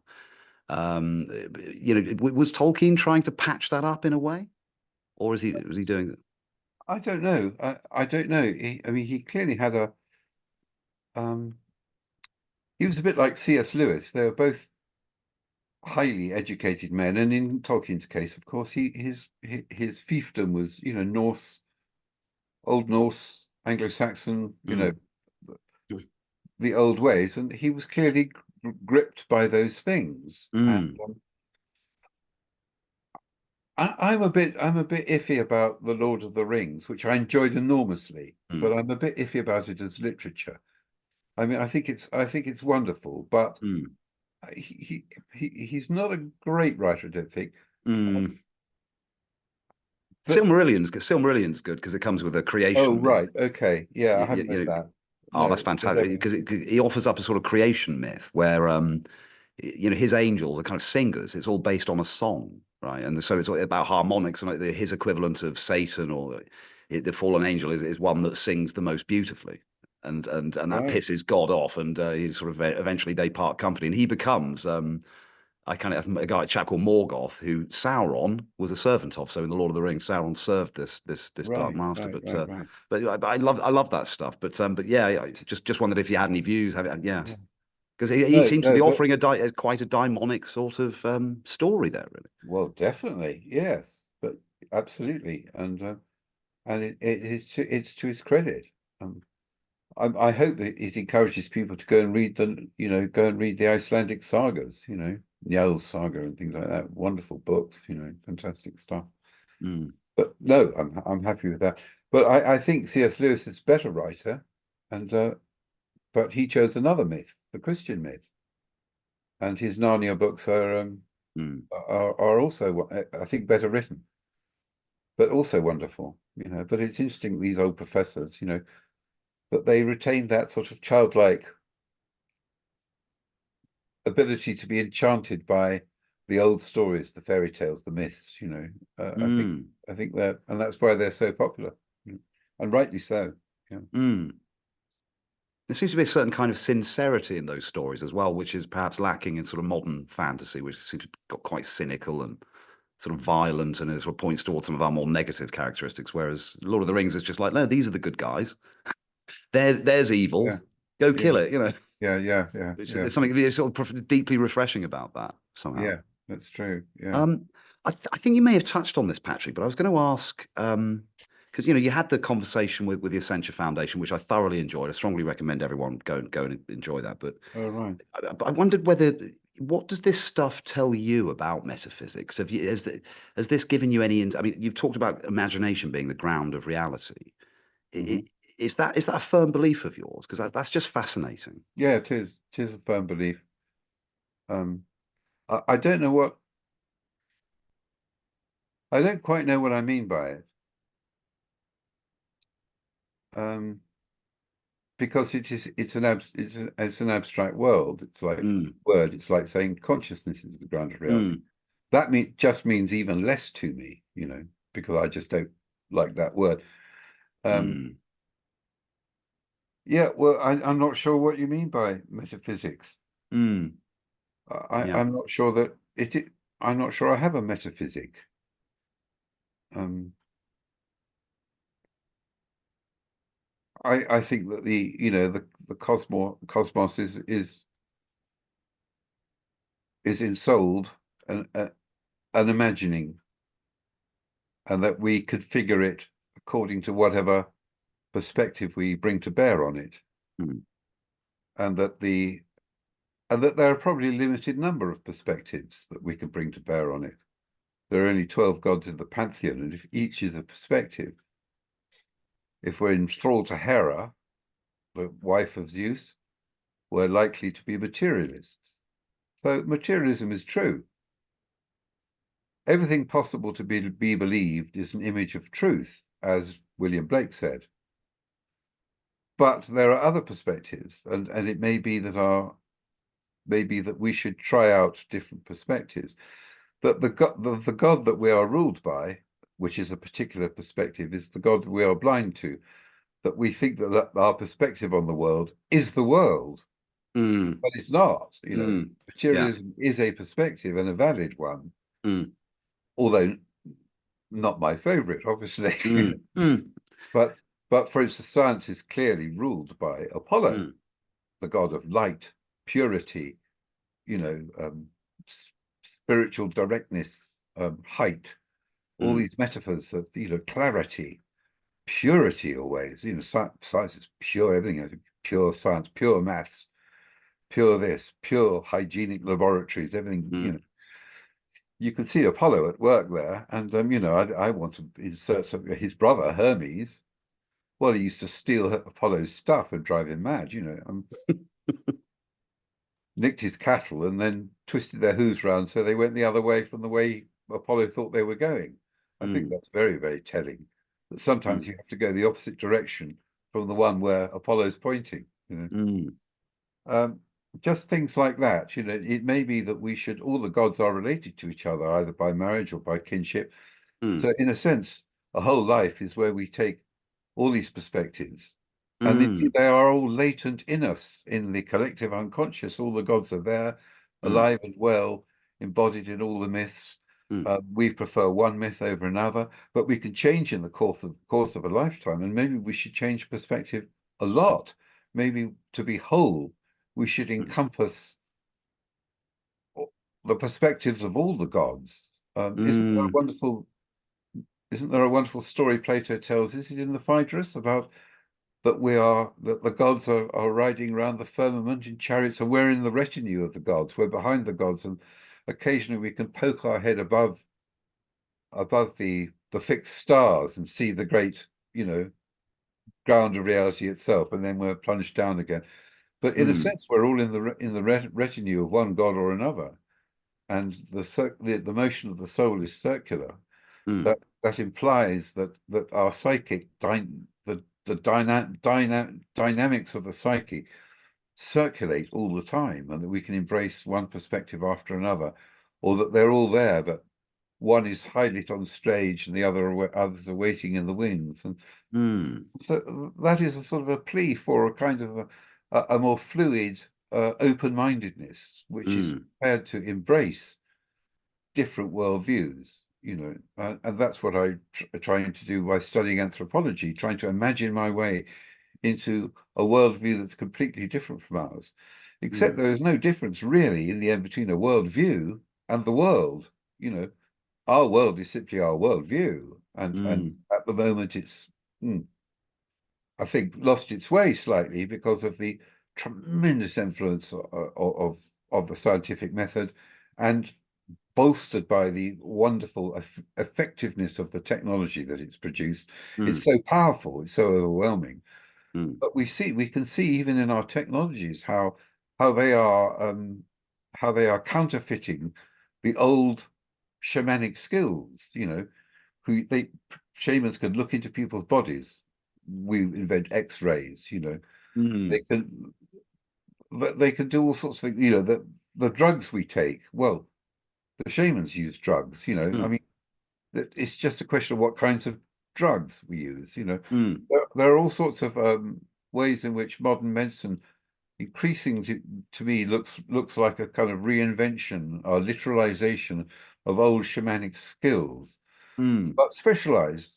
The shaman was a poet and a priest and a psychopomp, and you know he combined all these functions in mm, one go.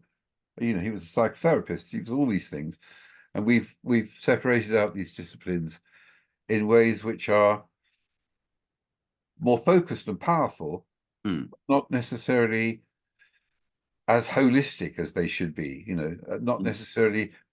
You know, we've hived off different parts of ourselves to different specialists, and maybe that isn't always the way to go, even though it mm, can be very effective and powerful. mm, But you know, you kick out one disease, you might get another in another place altogether. It mm, changes shapes.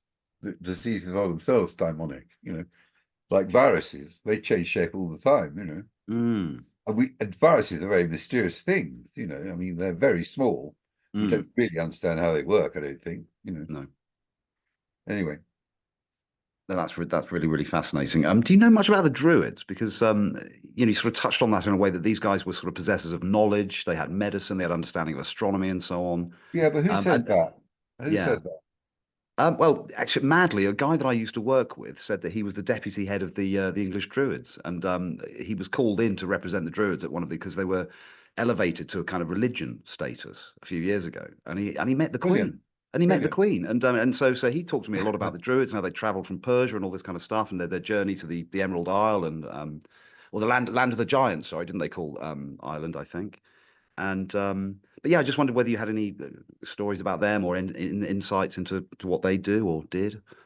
No, I don't, because I don't think there's. Yeah, I think the Druids are quite makey-uppy, really. Right, You know, the right. Order of Druids were founded like so many folklore traditions were founded in Victorian times, where there's a great Mm, nostalgia for the wisdom of the past. Um, but I mean, I don't know what the evidence for Druid activity is. You know, we know what Julius Caesar says about them, so we know they existed. But his accounts are fairly cursory. And we know about their famous last stand, the Druids' last stand in Anglesey, you know. So they clearly were a priestly caste mm, of the ancient Britons. But more than that, I'm not sure people know about. mm, I'm not sure there's much evidence for. I don't think we mm, know really what they did. mm. Sorry, I darted could around. be completely wrong. This, I Mm, mean, because I am, of course, you know, I'm speaking from the bastions of ignorance in this matter. So yeah, I mm. have no view about them really.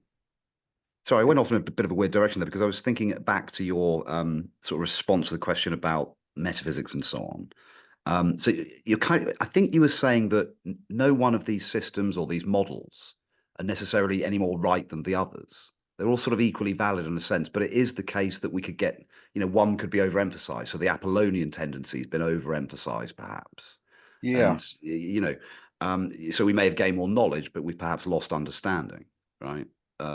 Is that could we put it like that? Well, I don't know. Yes, you could. I suppose you could put it like that. I don't quite know what to say about it. It's just that, you know, I just don't come at it from. I just don't come at reality from a philosophical point of view. Mm, That, you know, I don't see reality as a problem to be cracked in that way. You know,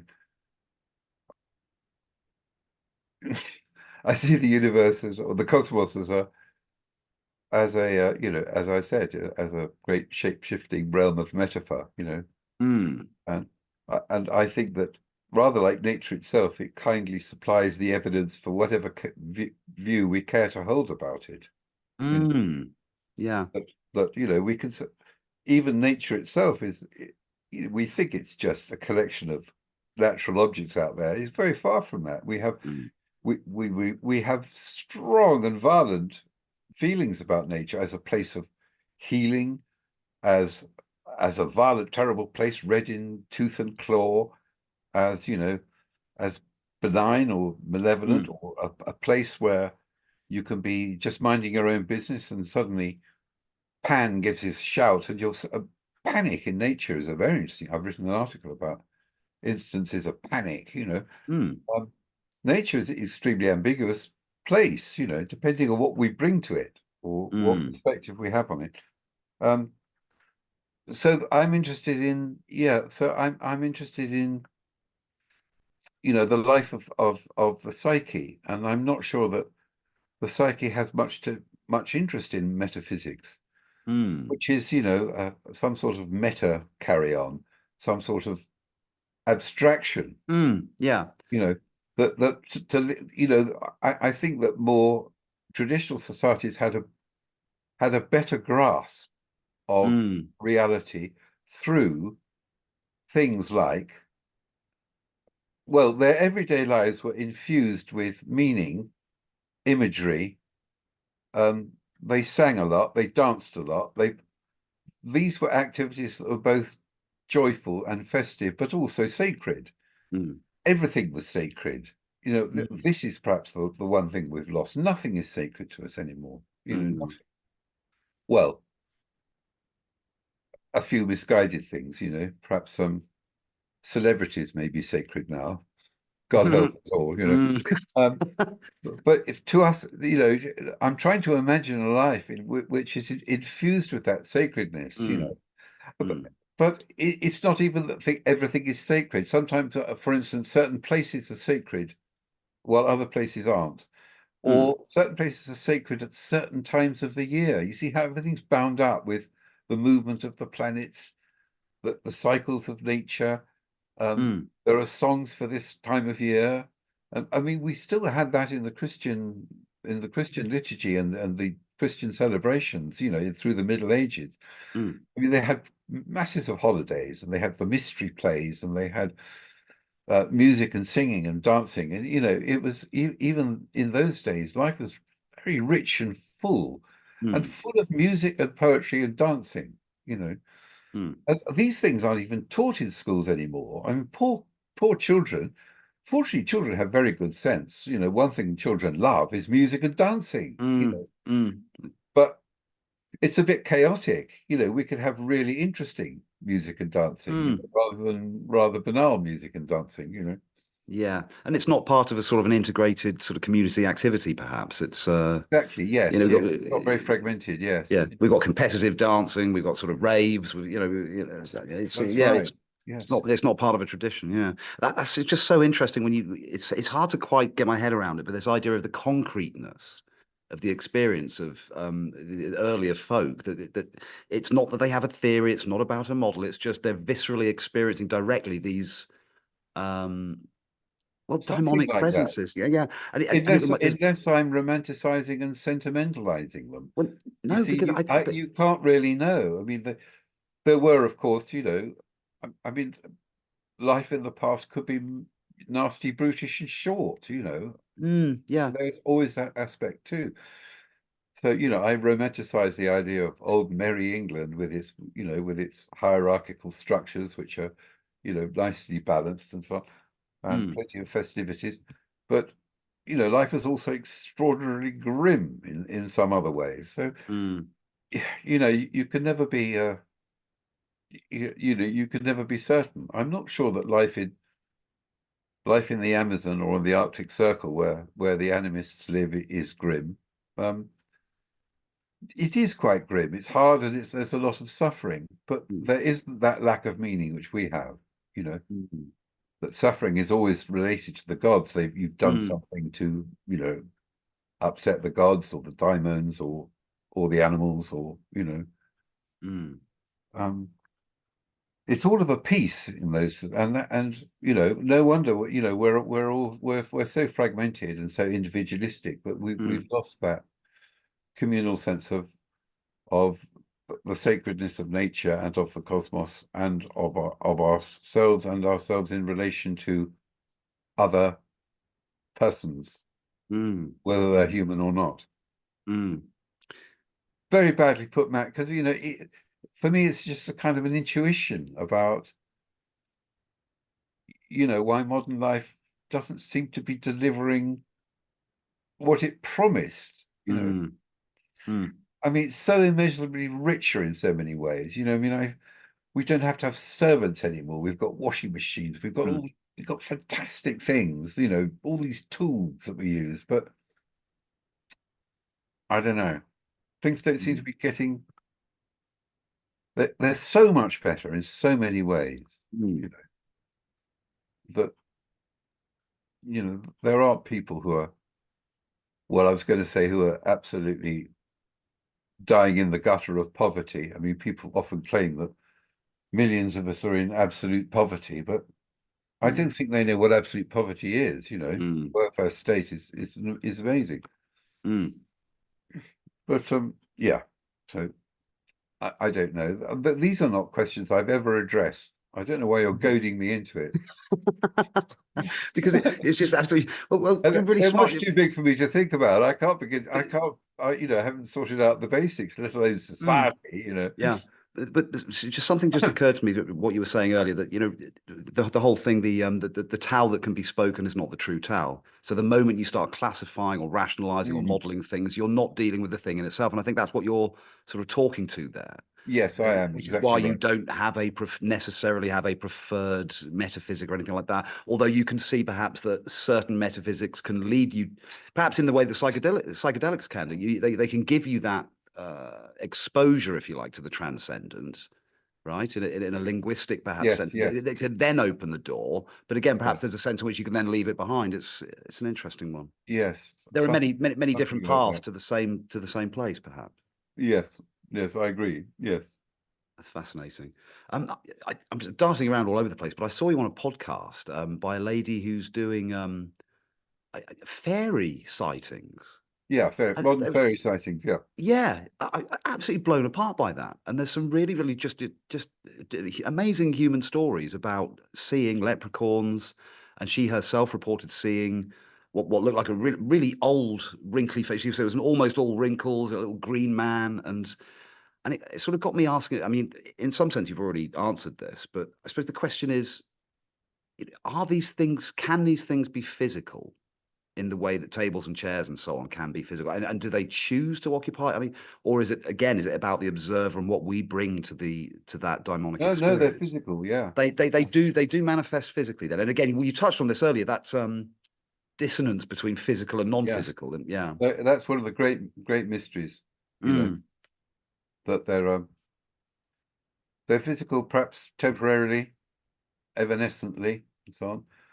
But no, the fairies could give you a stroke. You know that's where the mm, word stroke comes from. If you stumble across the fairies, and if you see them before they see you, and they're caught unawares, they'll give you a stroke, send you doolally. You know that's well. Now we have a physiological explanation for strokes, but the word remains. mm, Touched in the head, the fairy touch would send you doolally. You could get anybody who's had a serious encounter with aliens, you know, can be left mm, dizzy, disoriented, nauseous, mm, as if exposed to radiation. You know, sometimes they're actually zapped by ray guns, you know. mm. Uh, that seems to be completely continuous with fairy lore, as it were. You know. Right. Yeah. So yeah. Um, And if you read my sister's book on mystery big cats, you'll be in mm, no doubt about the solidity and physical reality of big cats. But mm, are they ever caught? Are they ever shot? Are they mm. ever? No, Mm. Well, no. funnily enough, the owner of this place I'm in here, at Anna, her mother had a sighting of a Black Panther. This was in the Cotswold Hills, and so they Yeah, just actually. I mean, Anna was there, but she was so little she didn't remember it. But she completely froze and just slowly backed away, and then it just went off into the mists. It's a brilliant story. brilliant. But what does Yeah. your sister say about them then? Because I mean, obviously these creatures aren't native here. That you might be able to, maybe there's some people that have crazy pets, right? That they've Yeah. escaped, but it just seems kind of, there's so many sightings, aren't there? Well, yes, that's the standard view was the Dangerous Animals Act in 1976 said you couldn't keep them, and everybody released their black panthers into the wild where they bred. Hmm. Well, it's quite easy to play that story apart because people didn't release them into the wild. You know, they sold them on, Mm, especially black panthers, which are melanistic leopards. They're not a separate species. mm, They're leopards, which are completely black, and that's extremely rare amongst mm, leopards. You know, mm, the fact that more people have seen a black panther in Britain than have probably seen a pig is a remarkable fact. And there are so many anomalies. Like, for instance, 3 generations of people on the Isle of Skye have seen black panthers there. Well, now who's carrying black panthers across yeah, to the Isle of Skye? And then you yeah, have to carry two for them to breed, so that 3 generations would, or mm, 5 generations, and so on and so on. You know, yeah, her book goes into all the ramifications because mm, she began believing there were real panthers out there. Of course, like we all mm, do, like we believe there are real spaceships coming. mm. The Again, more you go into it, the literalism thing, isn't it? Yeah, yes, the sorry, more yeah, you go into it, the more the evidence becomes shaky. And yeah, of course, you know, most people believe that there are actual Black Panthers out there. mm, But I think she debunks that really, uh, much to their dismay, and they vilify her for it. mm, Why not? No, she takes the daimonic view that the question is if they are diamonds, you know, why Black Panthers? yeah. Why now? Yeah. Could there be any link with the kind of the black cats of witches, you know, the familiars? Any possible dotted line there? I don't know. She deals in that. She deals in sometimes ordinary domestic moggies kind of turn into black cats. The Right. moggy disappears, and then and then you see a black panther, and you think, well, hang on, you know, there's a shape changing aspect there as well. Right. Uh, It's too complicated to go into now, but I warmly recommend her book as a single study of daimonic phenomena. You know, it's yeah. brilliant. A single study. So is that like a bestiary of daimonic reports and things like that? So No, you it's know, just about mystery big cats. You know. right. It's just about the big cats. Right. I Okay. mean, Okay. just a single study of a particular daimonic phenomenon, as I claim it's a daimonic phenomenon, Yeah. and she concludes that's probably the case. But she goes into the ins and outs of it all, and That's interesting. So there are people in the sort of Black Panther spotting community that want to believe that they're physically real. well, of course they do. Yeah, I Yeah. mean, Yeah. because that's how they appear. They Mm, are physically real, yeah. but they Mm, don't seem to persist in time, you know, or in mm, space, you know. mm. Yeah. There was something you said about I don't know where you got this story, but it's just fantastic about eating. If you eat something inside the fairy kingdom, you can be trapped there.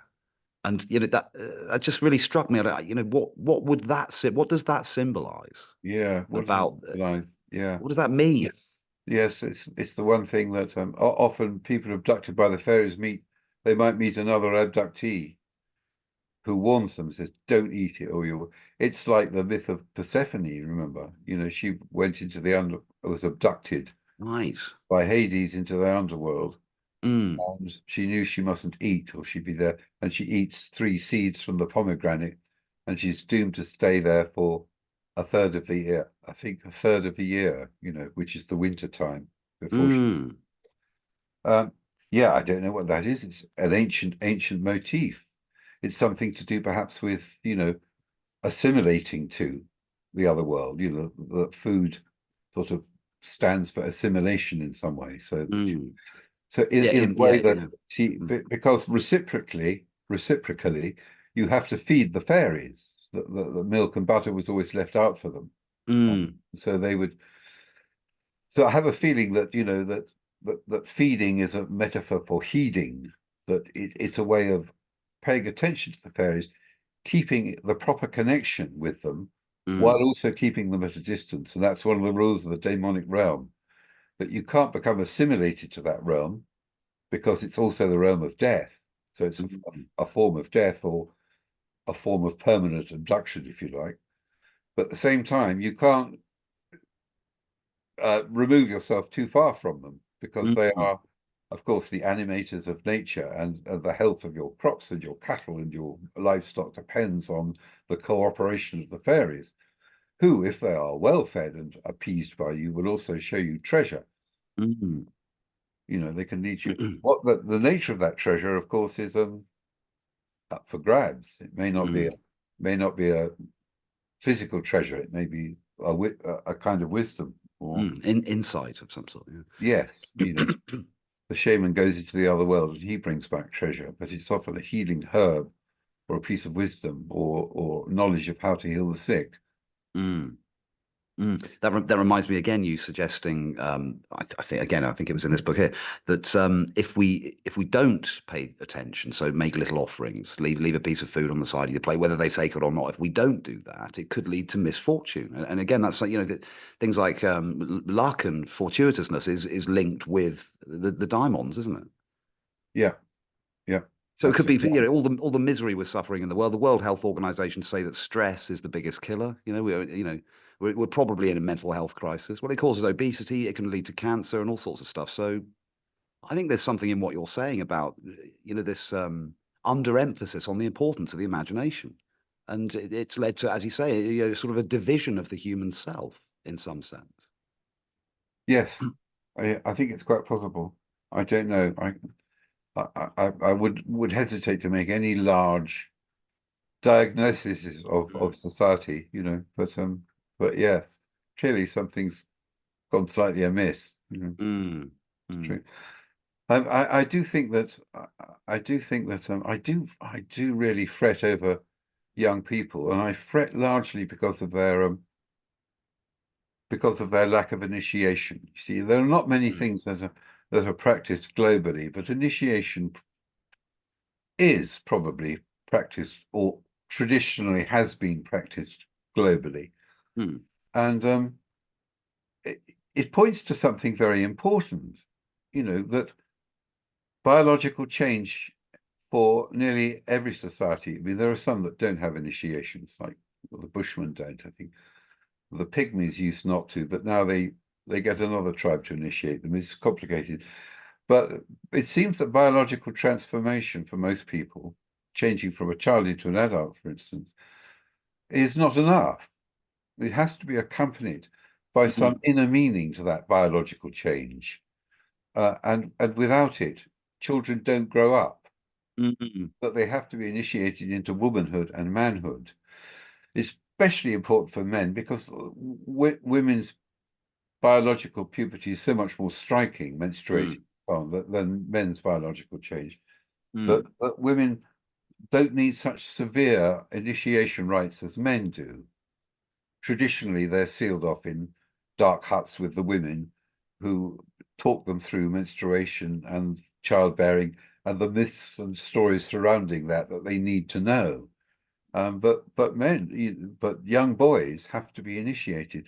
And what is initiating? Well, it's difficult. It's hard. They're often circumcised. It's painful. They're given scars or tattoos.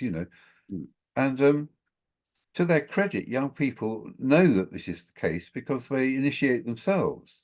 They form gangs. They mm, form initiation groups, and they give themselves, piercings and mm, scars, and they mm, test their manhood in mm, gang warfare or mm, crime or, mm.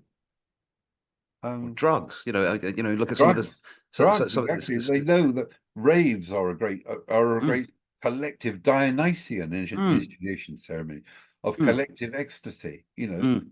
Like the There's old not. sort of solstice festivals, if you like, sort of. Yes, yes, yeah. Perhaps the nomads would gather. What was it, twice a year, wouldn't they, for the big dances and Absolutely. Yeah. parental lineage wouldn't be particularly clear after some of these events. Yes, yes, exactly. Yes.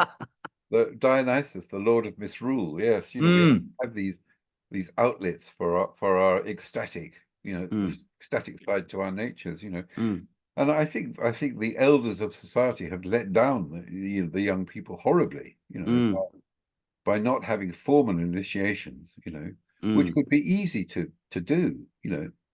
mm, You take them out into nature, you starve them a bit, you frighten them, you know, you make them build fires and mm, you make them do difficult things. mm. Um, we have sort of pale imitations of these rat camps and Mm. adventure holidays and things Yeah, like that, all of yeah. which actually have startling effects. Yeah. Children are crying out for some sort of test of their own manhood, you know.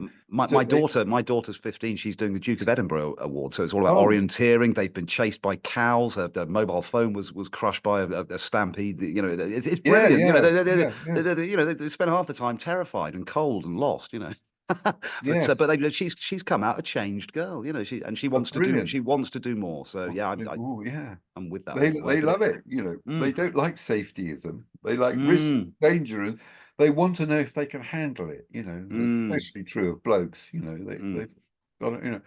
Yeah. And so, you know, we're in danger of having a whole set of people who just still remain childish, you know. Sort of puppy in the same way that domesticated dogs somehow seem quite puppyish for their whole lives. We're doing that to ourselves, aren't we? Well, there is that danger, you know, and Mm, I think we've let them down. And of course, when the initiation finishes, they're the great myths of the tribe are revealed to them and so on. mm, I'm not mm. sure we have any great myths of the tribe, you But know. again, it's funny how you say that the kids do it for themselves, and you look at some of the subcultures, take say goth or heavy metal, and some of the motifs of the wizard, and you know these old symbols of wisdom, and the barbarian, perhaps, you know, Yes, yes, or the romantic poets with you know the frilly sleeves and all, you know, and yeah, it's all that, yeah, yeah, and it's again, it's not a top down thing. It seems to be a sort of a grassroots kind of emergent phenomena, you know, just yes. and Trying on different identities. You're trying on, mm, seeing what it's like, imagining yourself in some other role altogether, you know. Seeing the Yeah, fluidity of the potential I mean, this reminds me of a book, Dice Man. I can't remember the guy who oh, wrote it, yeah, but it felt like a battle against this obsession with the personality, the idea, the facticity, you know, the CV you mentioned earlier, and you know, and he said, no, let's just roll a bloody dice, you know, to yes, yes, determine what well, you know, you have the issue of he determines the options, but he found ways of randomizing even that, and it's fascinating this idea of a battle against this over mechanized, over logical conception of the human condition. yes, yes, Yeah. yeah, that's right. Yeah, Um, don't know how you're doing for time, Patrick. I'm yeah. getting a little bit tired. Perhaps we can knock it on the head, Matt. Yeah, But that's good. it's been really, really enjoyed this conversation. Well, There's it's been lots of reading for me to it's do. been rather incoherent and rambling, Matt. I'm sorry, you know. I always tell myself I get to be really incisive, but uh, I and probably, even as I'm talking, I'm thinking, oh dear, what am I talking about? You know, that that this is all ineffable stuff, you know, that yeah, you know, but that's, my books, you know, just stop at where I start really, you know, but yeah. the rest is silence. I can't say it. But that's interesting because that touches on this idea that there is no finality in terms of explaining things. It is, you know, and the Buddhism talks about the emphasis on the journey as opposed to the destination, you know. And Yeah. didn't Buddha himself tell his students to stop fussing about metaphysics and say just do the practice, you know? Oh, did he? And That's I encouraging. I think so, yeah. Good. Yeah, yeah. But no, Uh, that's been wonderful, Patrick, that's to have right. you. I Well, really it's just enjoyed that. nice talking to you, Matt. Yeah, I'd like to have heard more about. Well, I'd like to have heard more about your ideas. You know, I mean, perhaps I'll interview you next time. Yeah. Fantastic. Yeah, we can flip things. I haven't got much to Good. say, to be honest. But no, that's been really fascinating. So thanks for coming on. No, pleasure, Matt. And bye bye. Cheers. Speak soon, Patrick. Take care. Bye Right, bye. okay.